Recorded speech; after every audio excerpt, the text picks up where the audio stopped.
कार्यक्रम के सह प्रायोजक हैं। पेट सफा आयुर्वेदिक चूरन, पेट सफा हर रोग दफा। गोल्डी मसाले लाए हैं फ्रेश लॉक टेक्नोलॉजी, जो रखे मसालों को हर समय फ्रेश। गोल्डी मसाले सच्ची सहेली, महिलाओं के लिए सबसे भरोसेमंद औषधि एवं tonic. Doctor ortho Ayurvedic oil और कैप्सूल, अब दर्द भी घुटने टेकेगा। रूप मंत्रा आयुर्वेदिक फेस वॉश, ये कोई कॉस्मेटिक नहीं, आयुर्वेदिक औषधि। मुख्यमंत्री भजनलाल शर्मा ने कहा, वन्य जीव संसाधन राज्य की गौरवशाली पहचान। हर गांव, हर शहर में बनाए जाएंगे वन मित्र और वृक्ष मित्र। बीजेपी प्रदेश अध्यक्ष मदन राठौड़ ने विपक्षी नेताओं पर किया पलटवार। कहा, कांग्रेस का सामाजिक सुधार से कोई सरोकार नहीं। 12 में हुई कांग्रेस की संविधान बचाओ रैली, आमजन का उमड़ा जनसैलाब। डोटासरा और जूली में सरकार पर बोला हमला। श्रीगंगानगर में पानी को लेकर धरने पर आज 5वां दिन धरने में शामिल हुए हजारों किसान और व्यापारी। पानी के अभाव के सूख रहे खेत खलियान।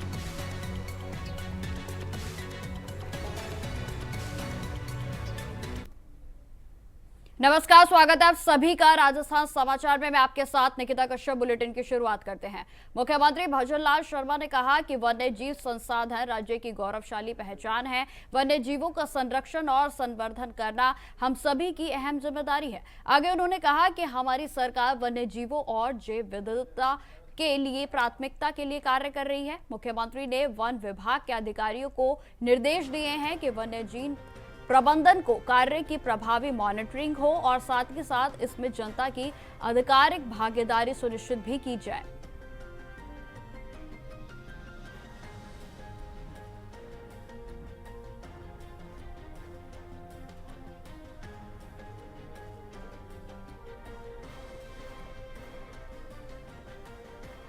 खबर पर अधिक जानकारी के साथ हमारे साथ जयपुर से इमरान रियाज जुड़ गए हैं। तो इमरान, जिस तरीके से आज अहम फैसला लिया गया है मानसून में, जिस तरीके से 10 करोड़ पेड़ों का जो एक टारगेट रखा गया था उसको पूरा करने के लिए आज शुरुआत हो गई, क्या कुछ जानकारी आपके पास?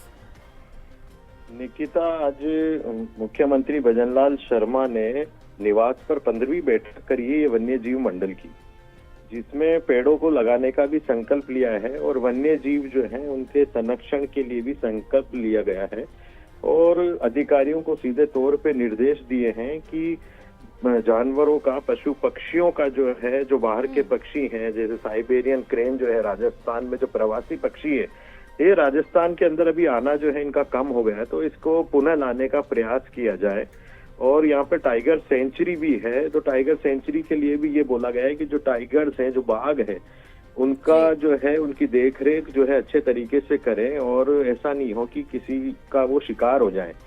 इसी पर मुख्यमंत्री ने कहा कि राज्य सरकार ने मानसून में जो 10 करोड़ पौधे लगाने का जो लक्ष्य जो निर्धारित कर रखा है, उसको लेकर अधिकारियों को सीधे तौर पर निर्देश दिया है कि वो गांव-गांव, शहर-शहर और वन मित्रों से दोस्ती करे और वहाँ वृक्ष लगाए, ताकि सबके सामूहिक प्रयास से ही जो है वो प्रदेश का पर्यावरण जो है संरक्षण रहेगा और सामूहिक प्रयास से ही वृक्षों की वृद्धि होगी, जिससे बारिश का जो रहेगा, वो सूखा प्रदेश है राजस्थान, तो उसमें बारिश की संभावना अत्यधिक हो जाएगी। इसी को लेकर समीक्षा बैठक की है मुख्यमंत्री भजनलाल शर्मा ने। निकिता, इमरान, जिस तरीके से आपने बताया कि आज विकास के लिए जो प्रस्ताव रखा गया था उसको भी मंजूरी दे दी गई है, तो इस विकास के प्रस्ताव के अंतर्गत किन किन जो जरिए हैं और जो प्रस्ताव हैं उनमें किन किन चीजों को स्वीकृति मिली है? ये 89 स्वीकृति प्रस्ताव जो है अनुमोदित हुए हैं और राज्य वन्य जीव मंडल द्वारा पूर्व में सर्कुलेशन के माध्यम से जो है 65 वन्य जीव स्वीकृति जो है उसको अनुमोदन किया है, 65 को। और इस बैठक में ही 24 प्रस्तावों का भी अनुमोदन किया है। इसमें वन्य जीव संरक्षण व संवर्धन के कार्यों को गति जो है प्रदान करेगी राजस्थान सरकार। और ये 24 जोन से जो है शुरू एक अंत्योदय पखवाड़ा भी शुरू करा है भजनलाल सरकार ने, जिसमें गरीब कल्याणकारी योजनाएं भी है, जन जन तक पहुंचाया जाएगा। तो राजस्थान के मुख्यमंत्री जो हैं वो वन क्षेत्र में और पशु के संरक्षण के क्षेत्र में और जन कल्याणकारी क्षेत्र में जो है सीधे तौर पर जो है समीक्षा बैठक ले रहे हैं और जनता को इसका सीधा लाभ मिल सके, इसके प्रयास वो कर रहे हैं और अधिकारियों को इसके लिए निर्देश दे रहे हैं। निकिता, बिल्कुल इमरान, जिस तरीके से 10 करोड़ पेड़ लगाने का टारगेट सेट किया गया है, किस तरीके की प्रक्रिया जो है अपनाई जाएगी, सरकार किस तरीके से इन 10 करोड़ पेड़ों को लगाने में सफल होगी इमरान?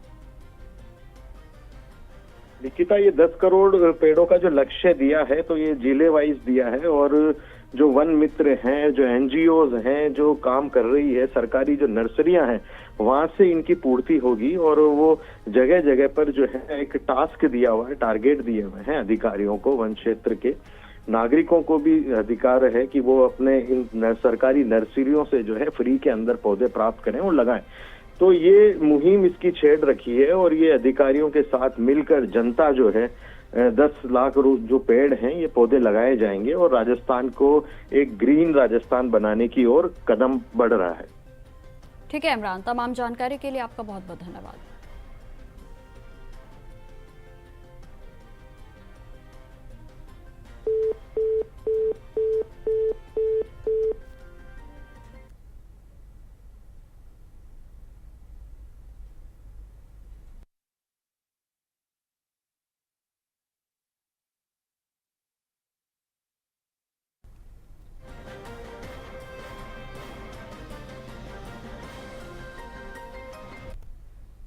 खबर जयपुर से है, जहां भारतीय जनता पार्टी के प्रदेशाध्यक्ष मदन राठौड़ ने विपक्षी नेताओं के द्वारा की जा रही अनर्गल बयानबाजी पर तीखा पलटवार किया है। उन्होंने कांग्रेस नेता राहुल गांधी, अशोक गहलोत, गोविंद सिंह डोटासरा सहित आरएलपी प्रमुख हनुमान बेनीवाल पर भी निशाना साधते हुए उन्होंने कहा कि विपक्ष के नेता केवल अपने आकांक्षाओं को खुश करने और जनता को भ्रमित करने के उद्देश्य से कपोल कल्पित बातें कर रहे हैं। और साथ ही साथ उन्होंने यह भी कहा कि जिनका धरातल से कोई भी सरोकार नहीं है। राठौड़ ने आगे कहा कि कुछ विपक्षी नेता एकला चलो की नीति पर कार्य कर रहे हैं और जिसका जन कल्याण से कोई भी वास्ता नहीं है। केवल झूठे और मनगढ़ंत बयानों से जनता को ध्यान आकर्षित करने के लिए कोशिश की जा रही है।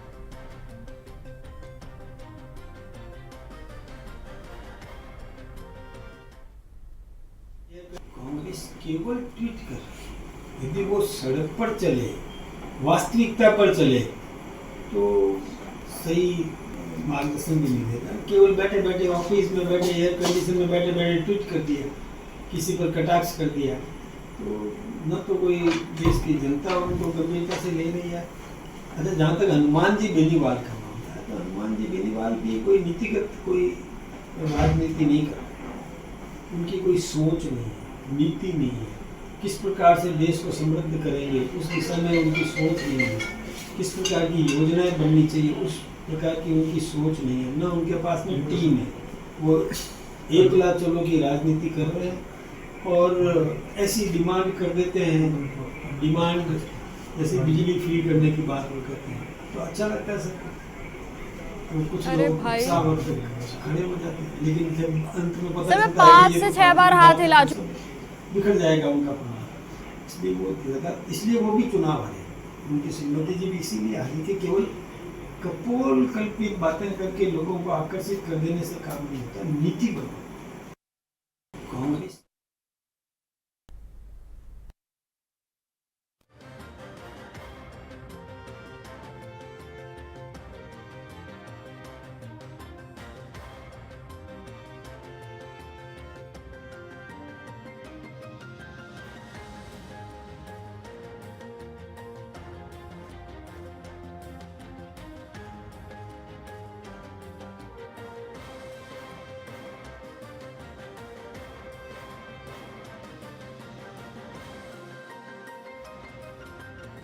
लगातार इमरान रियाज से जुड़े हुए हैं। तो इमरान जी, जिस तरीके से लगातार बयानबाजी जो है विपक्ष और प्रतिपक्ष की जो है लगातार चलती रहती है, पक्ष विपक्ष की, और इसी बीच जो है बयान सामने आया है जिस पर राठौड़ जी ने पलटवार किया है, क्या कुछ जानकारी है इस पर आपके पास?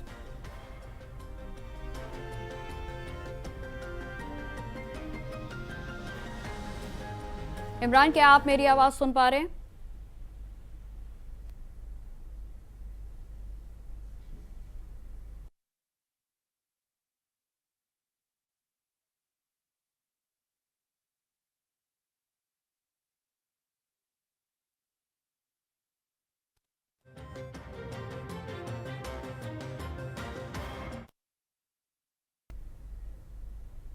अब खबर श्री गंगानगर से है, जहां पर गंग नहर में निर्धारित 2500 क्यूसेक पानी की मांग को लेकर किसानों ने धरना प्रदर्शन किया है। तो वही आपको बताते चले कि इस धरना प्रदर्शन का आज 9वां दिन था और आपको बता दें कि इतने दिनों के बाद भी सरकार के प्रतिनिधि इस दिशा में किसानों से अभी तक कोई भी बातचीत करने नहीं आए हैं। आपको बताते चले कि जिला प्रशासन ने भी इस दिशा में अपनी दिलचस्पी दिखाई है। तो वहीं महाराजा गंगा सिंह चौक पर भी चल रहे धरने में आज जिले भर के हजारों किसान और व्यापारी मौके पर पहुंचे। तमाम विपक्षी पार्टियों के द्वारा इस धरने में अपनी शिरकत दी जा रही है। तो वहीं किसानों का कहना है कि पंजाब सरकार सिंचाई मामले में लगातार हट धर्मता कर रही है और जिस पर कि गंग नहर में 2500 क्यूसेक निर्धारित पानी की मात्रा होने के बावजूद भी गंग नहर में मात्रा 1000 से 1500 तक का पानी जो है वो उतार चढ़ाव पे हो रहा है। तो वहीं आपको बताते चले कि इससे किसानों के फसलें लगातार बर्बाद हो रही हैं। तो वहीं विश्व प्रसिद्ध गंगा नहर किन्नू के बगीचे भी पानी के अभाव के कारण सूखते हुए नजर आ रहे हैं।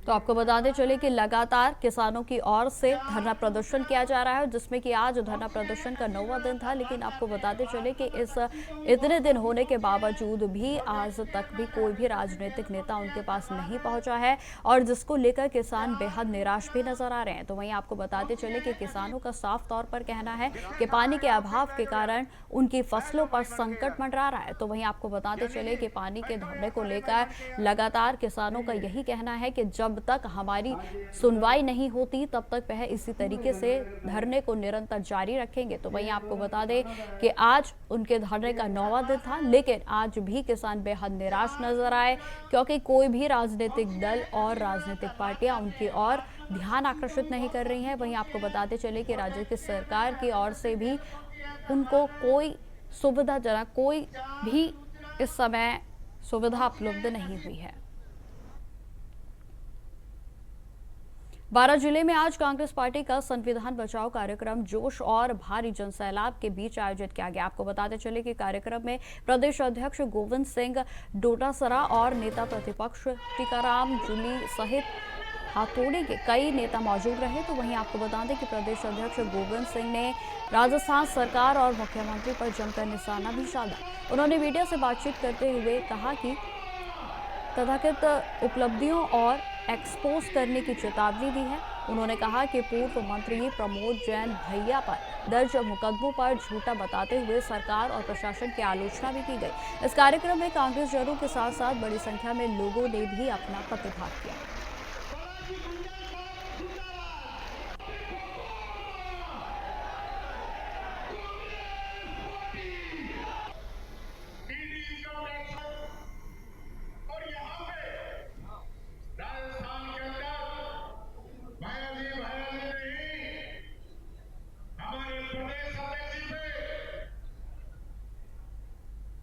भीलवाड़ा जेल में पोस्को के मामले में बंद जेल बंदी की जिला अस्पताल के इलाज के दौरान मौत हो गई है। तो आपको बताते चले कि फिलहाल मृतक के शव को जिला अस्पताल के मॉर्चरी में सुरक्षित रखवाया गया है। तो वहीं मेडिकल बोर्ड से मृतक के शव का पोस्टमार्टम करवाकर शव को परिजनों को सुपुर्द किया गया। तो वहीं बताया जा रहा है कि मृतक पिछले काफी समय से बीमार चल रहा था और मिली जानकारी के अनुसार आशिक पिता मोहम्मद इब्राहिम उम्र लगभग 20 साल निवासी जवाहर नगर मराठा कॉलोनी भीलवाड़ा का बताया जा रहा है। तो वही आपको बताते चले कि पिछले करीब 1 महीने से प्रताप नगर थाने में दर्ज पोस्को के मामले में भीलवाड़ा जेल में बंद था। शनिवार की शाम को करीब 5 बजे आशिक की जेल में अचानक से तबीयत जो है वो बिगड़ने लगी और जिसके बाद जेल प्रशासन के द्वारा उसे इलाज के लिए जिला अस्पताल में लाया गया और जहाँ पर आईसीयू वार्ड में उसका इलाज किया जा रहा था।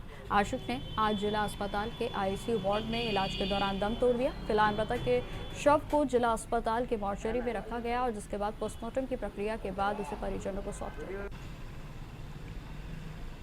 फिर उन्होंने फोन करके बोला कि तुम्हारे बच्चे का नाम है, इसको लेके आओ। यहाँ पे लेके आया तो बोले अरे यार डायलिसिस, इसको वापस ले जाओ, डायलिसिस करा के फिर लाना। 2 दिन ऐसे मेरे को वापस डायलिसिस के लिए भेजा। फिर वापस लाने के बाद में रात भर रखा। मैंने कहा भाई साहब ये मेरा बच्चा कुरान की कसम खा रहा है, इसका कोई संबंध नहीं है। तो बोले कि बिना संबंधी ऐसा होता नहीं है और वैसे तो किडनी पेशेंट है, तेरा तो गवर्नमेंट इलाज करा देगी, तेरे को कहाँ भरना है। इस प्रकार प्रताप नगर थाने में कहा गया है। इलाज भी तेरा गवर्नमेंट कराएगी और अभी पेश करेंगे और हाथों हाथ ही तेरे को छूट जाएगी, तेरे पास सारा मेडिकल रिपोर्ट है। मैंने मजिस्ट्रेट साहब सामने भी वकील साहब का तो वो सारे दिए थे, उसके बाद भी इतने खतरनाक बीमारी के होते हुए उन्होंने जैसी कर दिया। जेल में कितने समय से? जेल में करीबन महीने। अब खबर जयपुर से है, जहां पर भारतीय प्रशासनिक सेवा के वरिष्ठ अधिकारी भास्कर ए सावंत ने सोमवार को शासन सचिवालय में अतिरिक्त मुख्य सचिव, गृह रक्षा, जेल और राजस्थान राज्य अन्वेषण ब्यूरो के साथ साथ पदेन मुख्य सतर्कता आयुक्त और अतिरिक्त मुख्य सचिव आपदा प्रबंधन, सहायता और नागरिक सुरक्षा विभाग का कार्यभार ग्रहण किया है। कार्य ग्रहण करने के बाद अतिरिक्त मुख्य सचिव सावंत ने विभागीय अधिकारियों के साथ समीक्षा बैठक भी की और इस दौरान विशिष्ट शासन सचिव गृह अविचल चतुर्वेदी सहित विभाग के वरिष्ठ अधिकारी भी मौजूद रहे।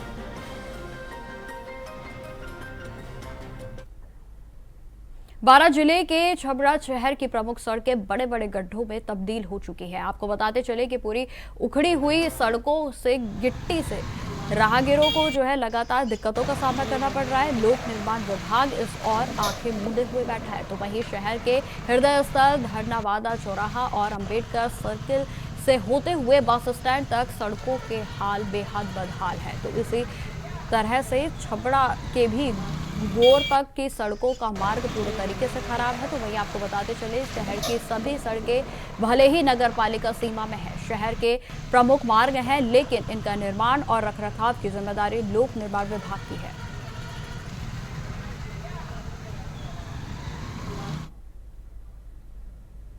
अब खबर बयाना से है, जहां पर सदर थाना क्षेत्र के गांव श्यावापुर में आज खेतों की बुआई और जुताई के दौरान दो पक्षों में जबरदस्त विवाद हो गया और जिसमें कि आपको बताते चले कि पूरी जंग में यह विवाद बदल गया। दोनों पक्षों में जमकर लाठी डंडे पथराव भी हुए और जिसमें एक बालिका सहित कई लोग घायल हुए हैं और जिनमें से 9 घायलों को उपचार के लिए बयाना के राजकीय उप जिला अस्पताल में भर्ती कराया गया।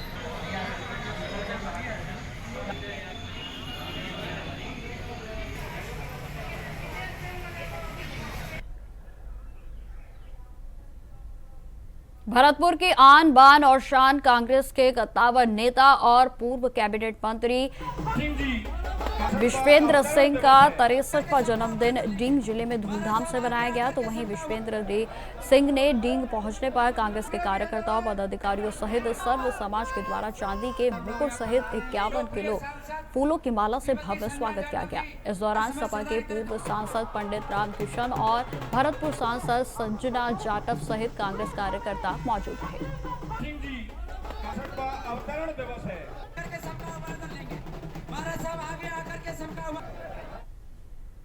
अब खबर गंगापुर सिटी से है, जहां पर स्थित चरोली गांव से है, जहां आपको बताते चले कि बिजली का करंट लगने से एक किसान की दर्दनाक मौत हो गई। आपको बताते चले कि किसान खेत पर सिंचाई के लिए ट्यूबवेल चलाने के लिए गया था कि तभी शॉर्ट सर्किट के कारण उसे करंट लग गया और जिससे उसकी दर्दनाक मौत हो गई। तो वहीं आपको बताते चले कि शाम को सरकारी अस्पताल में उसका पोस्टमार्टम कर शव को परिजनों को सौंप दिया गया है।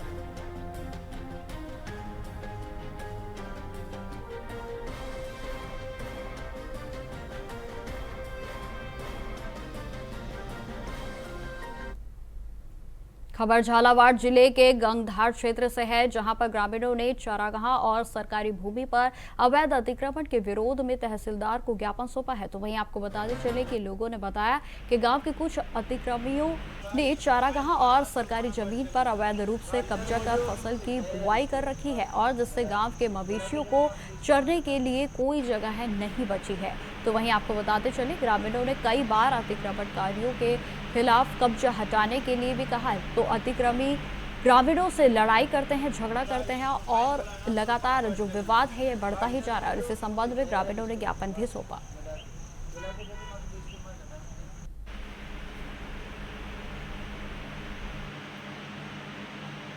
जो हमारे गांव में चारागाह भूमि जो लोगों ने गांव वाले ने अतिक्रमण कर रखा है उसे हटाने के लिए हमने ज्ञापन दिया है तहसीलदार को, कुंवारखेड़ी सुनारी पंचायत। अच्छा। रास्ता की भी चाहिए, रास्ता भी जाने के लिए खेत पे वो भी रास्ता।